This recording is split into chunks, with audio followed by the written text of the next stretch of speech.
Ancient Evil would release April 2nd, 2019. It's the 6th map on Black Ops 4, and as of the making of this video, it is the final map in the Chaos story. Taking place in a fallen underground Greek city, the primordial hands are the map's wonder weapon. These are 4 gauntlets that can be upgraded in 2 ways, with the first upgrade giving them a charge shot, and the third increases damage and ammo capacity. They are as follows. The Hand of Uranos. Upon getting it, its base shot will release an orb of air that'll blast zombies away. Its upgraded ability grants a charge shot that'll constantly release a blast of wind, the Hand of Hemera. Its base shot will release an orb of light that when entering a zombie will cause them to stagger and explode. The charge shot will spawn a beam from the sky that you can control, the Hand of Gaia. Its base shot will release what seems to be rocks and other objects from the ground that'll slam into zombies. Its charge shot spawns spiked rocks from the ground that can catch zombies and will explode after some time, the Hand of Garen. Its base shot releases what I guess is blood magic that'll cause zombies to get dragged underground. Its charge shot lets you shoot a pile of blood on the ground that'll attract zombies near it, and once again will pull zombies on the ground. The Pegasus Strike is an equipment that appears on the map. A staff that when placed on the ground will summon Pegasus to hover over it.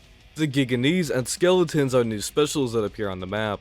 Giganese will try to damage you with a giant spear and can also release a ranged attack that'll temporarily blind you, acting like an effect from the lightning catalyst. And the Skeletons are just skeletons, kinda like the ones from DE, but this time they can only be killed by shooting them in the skull, and they can hold weapons.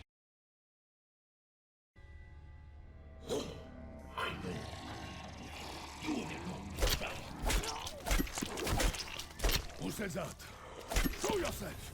You know, I'm honestly really sad that this is the final Chaos map. I really enjoyed the vibe of these maps, and I'm genuinely hoping that Chaos will come back one day. The class is almost the exact same as it was on Voyage, although we have Bloodwolf Bite in the modifier slot, which is a perk I would have never thought I'd use on a high round strategy. And we also have the Talisman that gives you another self-revive. Also like Voyage is that I've never played this map before, but I watched a few guides on the tube, I'll be fine. So after leaving the spawn I grab a shield piece and go and activate the Sentinel artifact, which will start a lockdown this time. And I really like this, I wish the other maps did this as well. And as I start getting overrun, the goat Pegasus comes down and kills the rest of the zombies. Then I look for what's called the Golden Bridle, or Bridle, I can't remember how to say it. Picking it up will cause a Giganese to spawn, which I take out with my specialist, and I gotta say, I was only 7 minutes into the map and I already was loving it. Hit the box for another weapon and grab the final shield piece. Afterwards I ran the Pegasus, which then I can ride him so it'll take me to the next area. And holy shit, this cutscene is sick! I didn't know that this was something you would just do to get the Pack-a-Punch, I always thought it was for the main quest. So in the second area, I grab a piece for the Pegasus Strike and shoot down this bird cage, then shoot it with my specialist to open it. Pop the perk and get a pretty nice set of perks. Victorious, Winter's Well, and Electric Burst will be helpful, and Stamina Up is nice for the setup. I also use my specialist to open up another bird cage. Doing this allows me to start another lockdown at the center of the world. Finishing this will open up Pack-a-Punch. After that, I teleport back to the main area and this lady will give me a hint to where the Dormant Hand is located. Seek the primordial weapon at the Shield Bearer's Fountain. This part has 20 goddamn spawn locations, so this is a really useful way to find it easier. The hint she gave me leads me to a fountain where I can break this vase to get it. So then I head to the other area and place the hand in some, let's just call it an altar, which will start another lockdown. Completing it will give me the first variant of the weapon. That's gotta be by far the easiest wonder weapon quest ever, right? I don't know, maybe the ones where you just build it with parts might be easier. Then I grabbed the last 2 parts for the strike and found that there's only one place on the entire map to build the shield, and it is the furthest point to where the high rank strategy is. There's a door you can't open for the strat to work, and it is literally the door right by the table, so to get a new shield I have to run across the entire map every time. What are the odds, man? I built a Pegasus Strike, which is straight up a second specialist. It should have replaced your specialist. It is a insane thing that I don't know, man. You'll see later how good it is. Next, I kill some zombies over this body of water to turn it red. After it's fully red, I can drink it, which lets me see these coins I need to pick up. But not every coin is real, and I'll need to find ones that actually ding when picked up. So after finding the coins, I place them in the altar, where I first got the hand, which teleports me to this insanely cool idea. You get put in this small area where you get to test a wonder weapon with infinite ammo. I love this idea so much. It is such a cool way to get someone familiar with the wonder weapon. And the area is themed by the hand. Listen, I love Black Ops Cold War and the Dark Ether story, but even I will admit that Zombies isn't as kooky as it once was. And I really hope we get a map like this again, with this just like, level of creativity. I honestly have hopes for COD 2024, and with the Sentinel artifact and Alistair being mentioned in Vanguard, maybe we might get this again. I am really hoping so. And now I have the hand upgraded. Now, there is a second upgrade like I mentioned earlier, but to get it, you need to also get all the other hands upgraded. And while they don't really take that long, I didn't feel like doing it, but in retrospect I wish I did just to have that extra ammo. Plus, when you shoot the charged shot on the ground, it will actually go longer. The first version is like 15 seconds, and the second is 23, I heard? I don't know, I kinda wish I did, and I would honestly recommend it. And now you know what time it is, we have to get that Helion salvo. Once again, you don't actually really need the Helion, but there's no reason to not get it. It's just a get out of jail free card. Thankfully it didn't take that long, but since I got it early, you know something bad's gonna happen. Fully pack-a-punched it, then I went to the high round strat, but I was already running low on ammo for the hand, so I thought might as well just use an alchemical. But the alchemical doesn't work on the wonder weapon. Yep, now I have a completely useless elixir that I can't change because Black Ops 4. And it may not sound that bad, I still have raindrops and you can get max ammos from the tributes, but you need to constantly be using the wonder weapon, so you constantly need ammo. And I decided, well, it didn't really take that long to get the hand, so I just restarted. It felt like that it was going to be worth it in the end. And now I had to think, oh, what elixir am I going to use this time? And you know, the obvious choice would be cashback, but then I remembered, one time I heard that Secret Shopper actually works on the wonder weapons on this game. But I had to make sure, so I went in a custom mutation to confirm it, and yeah, it really does. So using Secret Shopper, I will basically have infinite ammo for 10 minutes.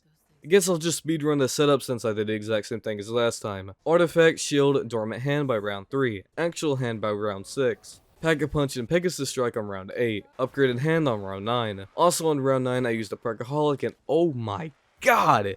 This is the best Perkaholic I've ever used. If I got Quick Revive instead of Death Perception, it probably would have been perfect, but god damn, this is good. And I knew this was the run because I didn't get the Helion until round 16. I got everything else in about 20 minutes, and then it took another 16 minutes of hitting the box to get the Helion. My luck, dude. God damn.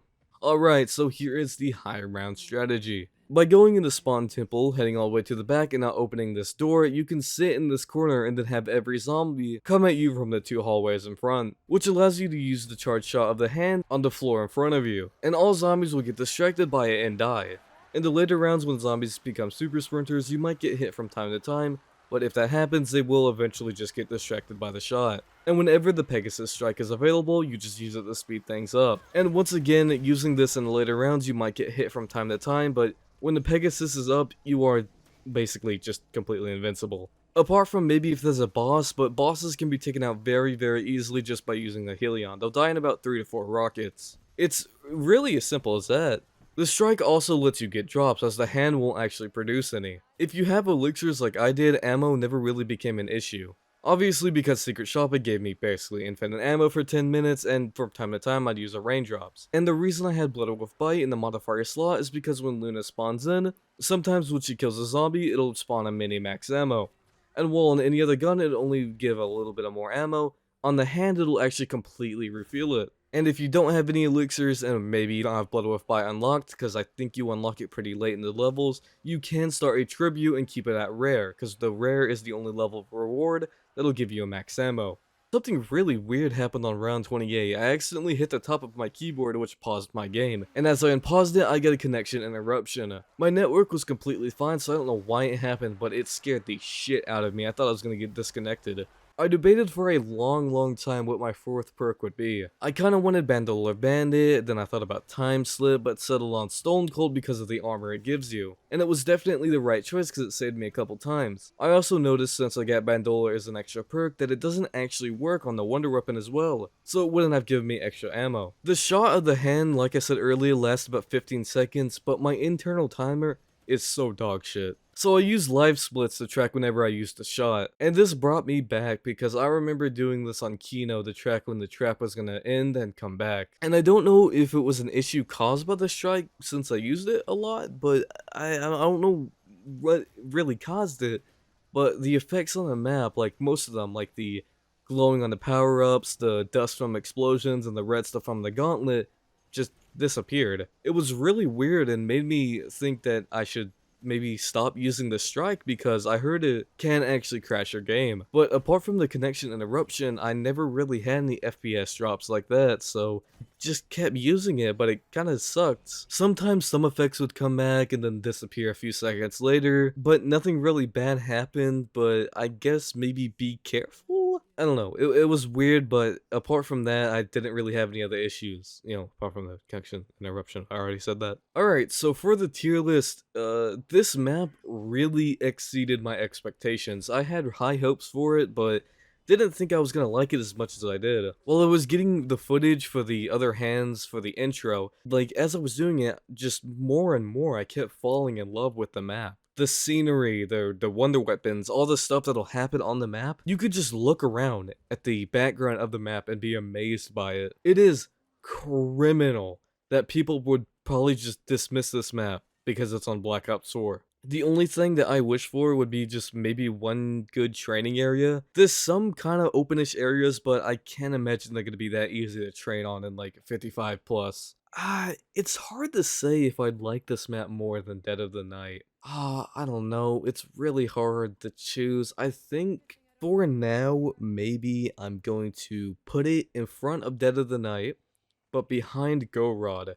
I was thinking of putting it above Go Rod, but I think I'm gonna wait till I do the Easter eggs for the Chaos maps, because once I do those, I will update the tier list, at least just for the Chaos maps. So I guess I'll just keep them here, update it later, because I can imagine, at least if the Easter egg's good, or maybe just playing the map more, that Ancient Evil has a very high chance to go in favorites. Run 100 was hit without any issues, apart from a few scares here and there. It only took about 4 hours and 24 minutes. Surprisingly, it beat out Classified, now being the fastest Black Ops 4 around 100 so far. I got it flawless, and this just made me really want to go back and do Voyage and do that flawless, because so far Voyage is the only Black Ops 4 around 100 that I've downed on, and the stats on the Chaos maps are looking pretty good. But damn, those two 101s really pained me.